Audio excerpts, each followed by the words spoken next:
இன்றே டவுன்லோட் செய்து உங்கள் ஃபேவரட் ஷோக்களை என்ஜாய் பண்ணுங்க. சார், உண்மையை சொல்லிருங்க. யார் நீங்க? உங்களுக்கும் கிருபான குடும்பத்துக்கும் என்ன சம்பந்தம்? சார், நீங்க என்ன சொல்றீங்கன்னு எனக்கு ஒண்ணுமே புரியலையே சார். சார், ஒழுங்கு மரியாதையா உண்மையை சொல்லிட்டீங்கன்னா உங்களுக்கு நல்லது. இல்லைன்னா அதுக்கப்புறம் நான் வேற மாதிரி விசாரிப்பேன். சார், உண்மையிலேயே நீங்க சொல்ற ஆள் யாருன்னு எனக்கு தெரியல சார். அவங்க விவரம்லாம் கூட எனக்கு எதுவுமே தெரியாது சார். நீங்க வேற யாரையோ நினைச்சுக்கிட்டு என்கிட்ட பேசிக்கிட்டு இருக்கீங்கன்னு நினைக்கிறேன். என்ன சார், உங்ககிட்ட சும்மா வாயால பேசினா வழிக்கு வர மாட்டீங்க போலயே. ஏய், என்ன பண்ற நீ? இவர் சொல்றத பார்த்தா உனக்கு போய் சொல்ற மாதிரி இருக்கா?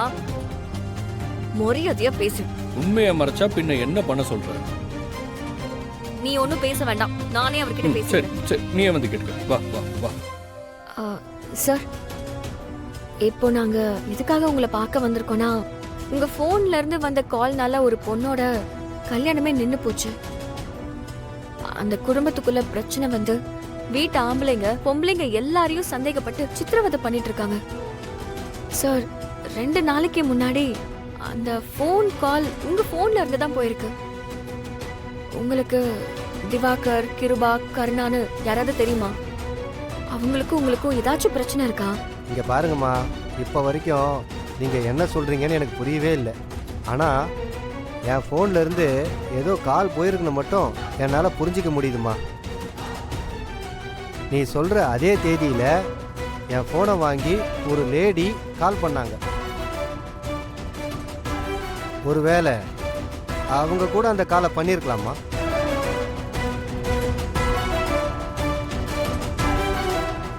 சார், அவங்க யாரு, அவங்க பேர் என்னன்னு ஏதாவது தெரியுமா?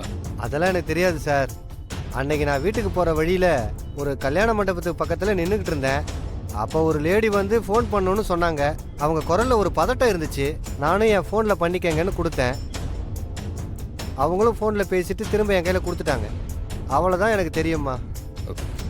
சார், அட்லீஸ்ட் அவங்க என்ன பேசுனாங்கன்னாவது கேட்டிங்களா?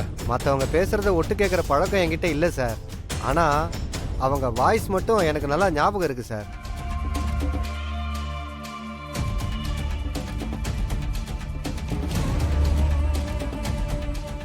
இவளை எப்படியாவது பேச வச்சு இவ குரலான்னு கேட்ட வேண்டியதான். ஏய், எல்லாத்துக்கும் காரணம் நீ தான். பொய் சொல்லாத. கண்டிப்பா நீ தான் பண்ணிருக்க. ஏய், எத்தனை தடவை நான் சொல்றது? நான் பண்ணலன்னு சொல்லிக்கிட்டே இருக்கல. சார், இப்போ நீங்க கேட்ட குரல் தானே நீங்க அன்னைக்கு கேட்ட குரல்? இல்லை சார், இவங்க வாய்ஸ் வேற, அவங்க வாய்ஸ் வேறங்க சார்.